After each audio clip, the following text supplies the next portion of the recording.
Hobuse koorem. Hobune vedas koormat. Ei liiga rasket, ei liiga kerget.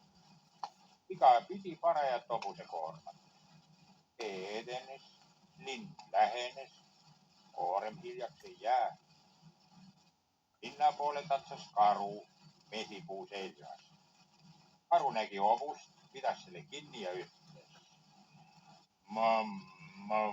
Kuule, ole täitsa, võta mesipuu vankrisse. Ma enam ei jaksa. Hobune arutas endamisi. Koorem läheb ju raskemaks. Olgu, mis see mesipuu ikka kaalub. Arutas ja jäi nõusse.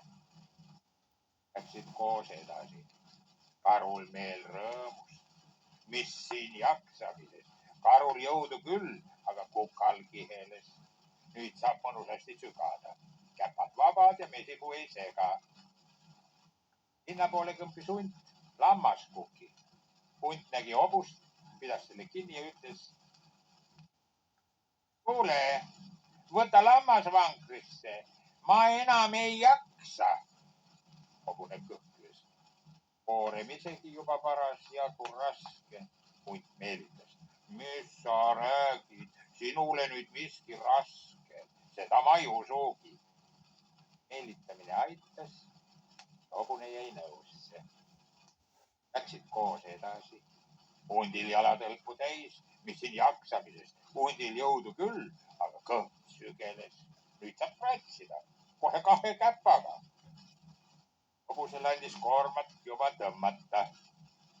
Linna poole vandsis põder heinapusa turjal. Põder nägi hobust, pidas selle kinni ja ütles. Kuule, võta heinad vankrisse. Ma enam ei jaksa. Hobune ajas vastu. Vanker isegi täis annab teist sikutada. Põder keelitas. Sinu jõud on kuulus. Mis see sul tõmmata ka on? Ole ikka mees. Kiitus oli magus. Hobune jäi nõusse. Läksid koos edasi. Põder lõi kepsu. Mis siin jaksamisest? Põdral jõudu küll, aga turi läks higiseks. Nüüd saab jahutada, lasta tuulel tuulutada. Hobune vedas kõigest jõust. Koorem liikus aeglaselt. Linna poole sammus rebane.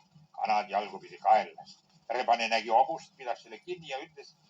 Kuule suksu, võta kanad koormasse. Ma enam ei jaksa. Hobune punnis kõvasti vastu. Suure vaevaga saan sellegi liikuma. Sooned naksuvad, lihased võbisevad. Rebane mehkeldas. Sina oled üle valla töömees. Sinu au ei luba paljudele ära ütelda. Kaaslast tuleb aidata, sõpra toetada.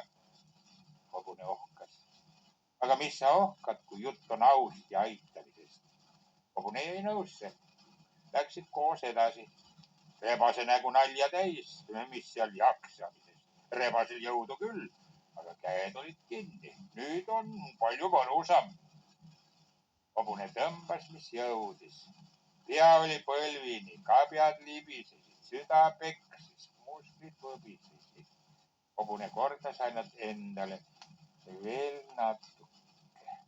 Linn juba paistab. Veel natuke. Natuke küll, aga enam ei jaksanud. Mis õhku. Sapsud värisesid. Jalad lõid vankuma.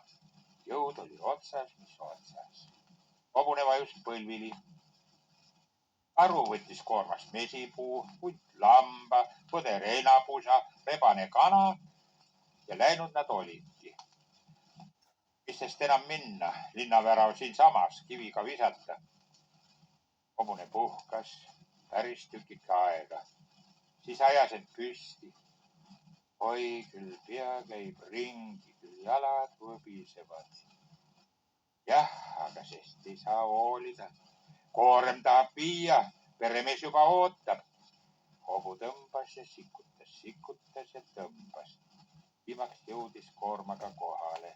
Peremees vaatas kella, vaatas ja tõreles. Miks sa hiljaks jäid? hobune laskis pea norgu.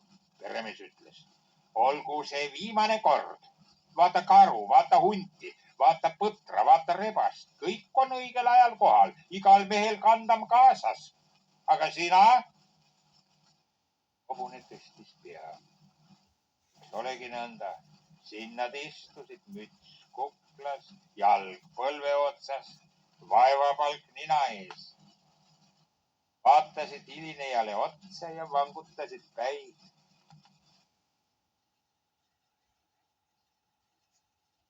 Kuidas liblikas sai värvilised tiivad. Kurvalt lendas liblikas mererannal. Oli väga õnnetu. Suured pisarad läitisid ta silmis. Kogu loodus oli nii kaunis. Lilled õitsesid kirevates värvides. Taevas ja meri olid toredad. Üle taeva oli tõmmatud särav vikerkaar. Ainult liblikas oli täiesti värvitu. Ja tiivad olid hallid ja tuhmid. Ja sellepärast ta oligi kurb. Saaksin ka mina endale värvilised tiivad, ohkas ta. Tema kaebamist kuulis väike lilleneiu roosiaias. Ta pistis oma kuldlokilise pea välja ja ütles, ära kurda, sõber liblikas. Saad sinagi endale värvilised tiivad. Lenda üle selle merelahe teisele poole. Seal on ilus valge linn, klaasist ja marmorist. Linna keskel on suure targa loss ühes imeaiaga. Tark on lahke vanake. Ta aitab sind kindlasti. Liblikas tänas lilleneiut nõuande ees ja alustas kohe lendu üle sinise lahe. Varsti hakkaski paistma valge linn. Liblikas lendas üle linna. Seal seisis targa loss. Liblikas lendas aeda. See oli tõesti imeaed. Seal kasvasid kaunid puud ja põõsad. Keset aeda oli tink selge veega, mis oli hommikukaste vesi. Ja just samasse tiiki ulatus ka üks vikerkaare ots. Liblikas jäi puhkama otse tiigi kaldale roosipõõsale. Aga väike mesilane märkas teda ja küsis, sõber liblikas, miks sa sedasi kurvastad? Tahan suure targaga rääkida, vastas liblikas.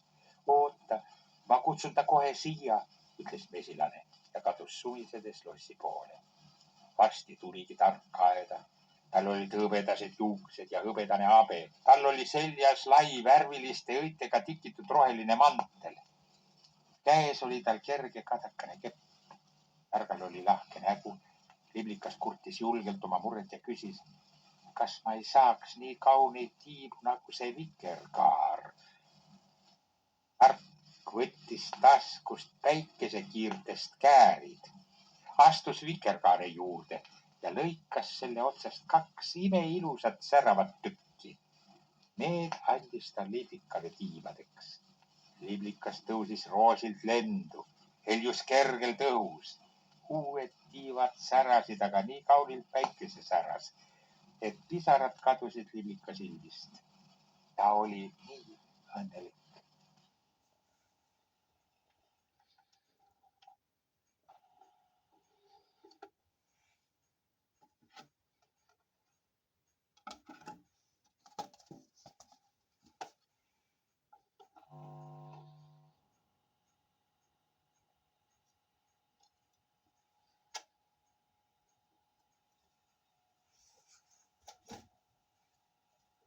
Kaks venda. Metsa ääres said kokku 2 karu. Üks tuli linnast, teine paksust padrikust. Seisid ja tunnistasid. Vedasid ninaga õhku. Siis hüüdis linnakaru. Servus, vennas! Hüüdis ja tõusis püsti. Lõi käpa kõrva äärde ning kummardas. Metsakaru mõmises. Mõmises ja imestas. Paistab, et oma vend jah, aga lõhn on võõras. Linnakaru jätkas. Luba tutvustada. Surus käpa rinnale, kummardas ja ütles. Kärrikaru, see on nüüd minu nimi. Metsakaru imestas ja pomises. Mõmm. Vennaspoiss hüüdis. Mamm, kui meeldiv, igipõline nimi, muistsepolve pärandus. Sina hoiad seda ikka veel au sees. Las ma surun su käppa. Kärri tatsas lähemale ja sirutas käpa ette. Mamm nuusutas. Käpp, mis käpp, ainult vennalõhna ei ole. Kärri laskis käpa alla. Pardon, käplemine on sulle võõras. See on noobel komme, aga pole massidesse jõudnud. Mamm tegi. Istus ja toetas selja vastu puud. Kratsis rinna pealt karvu, kratsis ja mõtles. Küll on ikka sõnad, küll on ikka tark. Ja mis isevärki nimi? Sulle kadunud vendi õmm. Mida mõtles ja oli kade, kohe koledasti kade. Seal ütles vennas, võtsin puhkuse, tulin sind kaema. Samu kunsti ei tea, kohe näitan. Meie kohtumise auks, ekstra super show. Kärri viskas 7 saltot edaspidi. Kärri viskas 7 saltot tagurpidi. Kärri kõndis esimestel käppadel. Kärri mängis käbiga palli. Kärri pani kivimüraka nina peale. Ja see ei kukkunudki üldse maha. Mamm vaatas ja kratsis rinna pealt karvu. Kratsis ja mõtles kadedalt. Mis ta kõik oskab. Kratsis ja mõtles veel kadedamalt. Ja mina ei oska. Viimaks sai sõna suust, küsis. Kust metsast sa tuled? Vennas kostis. Tsirkusest. Mamm mõmises. Mamm. Kaugel vist. Siukest metsa pole kuulnudki. Vennas selgitas. See polegi mets. See on tsirkus, noh. Mamm uuris lähemalt. Kas seal õppisid neid sõnu ja vigureid? Vennas kinnitas. Seal, ikka seal.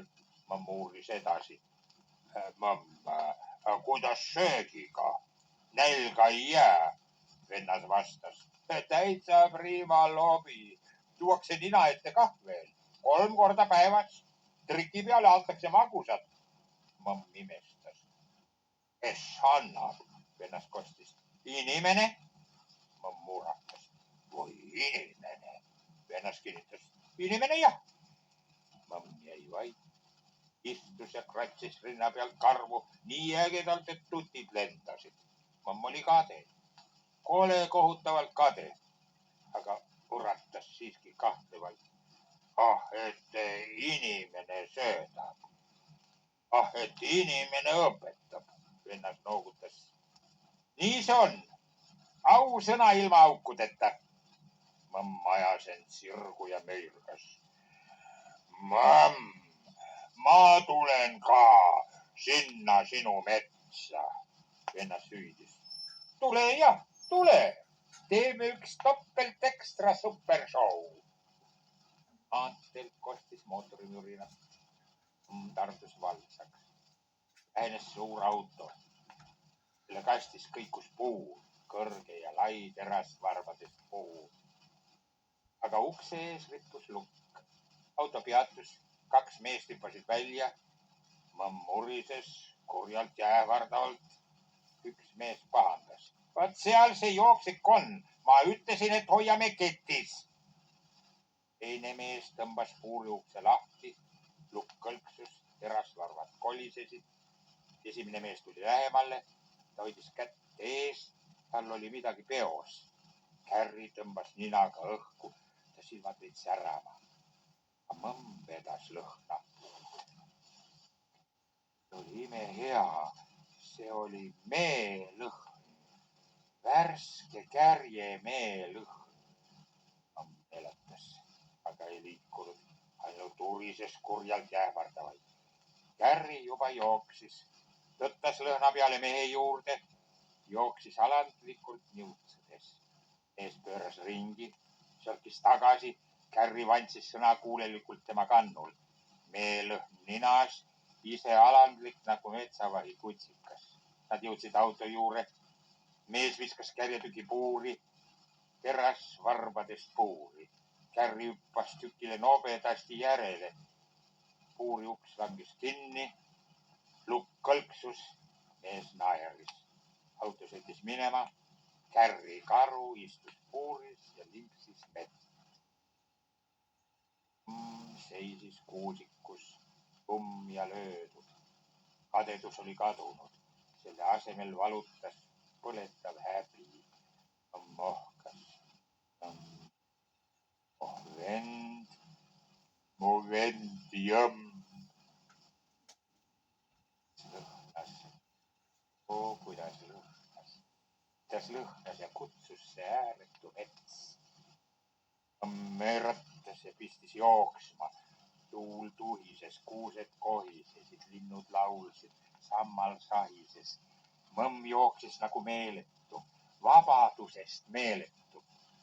Ja oli nii hea, sellest paremat